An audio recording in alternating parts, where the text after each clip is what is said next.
Hello, I'm Ray Cleary, and I want to thank you for visiting my website.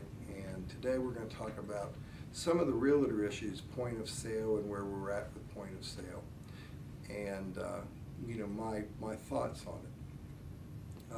I think we did a disservice to the state of South Carolina several years ago by passing, I think it was 386 or 366, which was taking 1 penny of sales tax and putting it into school operations and doing these other things. That also created a legislation that created point of sale. And I know we have a lot of people back home that are interested in point of sale. And let me tell you about that piece of legislation. They studied it for all summer and fall.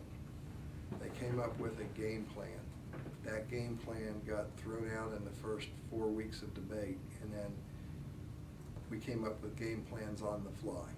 And as a person whose father was an Internal Revenue agent and a CPA, I don't believe in legislation on the fly. So we created legislation that basically the counties don't like, the schools don't like, the builders don't like. I'm not sure anybody really likes it a whole lot, but it did reduce homeowners' taxes. I'm just not sure it did it in the best, most efficient way possible, but it created other issues. It created issues for our schools, it created other issues. But let's talk about point of sale right now. And I want people to know that, our council members feel like that by changing point of sale, we're creating short-term and long-term problems for them. But I also feel like we have to do something for the business community. We've got to get this thing corrected to some degree.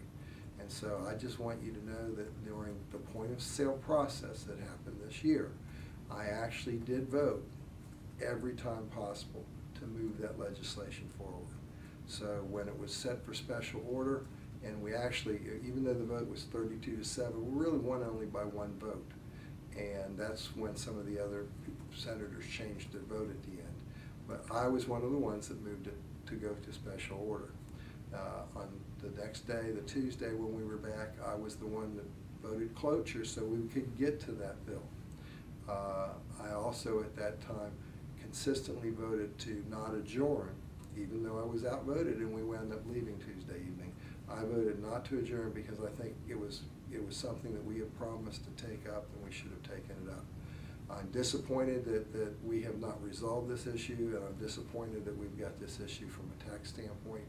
Again, I think that we need to really look at the whole tax system in South Carolina, and if you'll see, I've got another video on it with the tract bill and fair tax.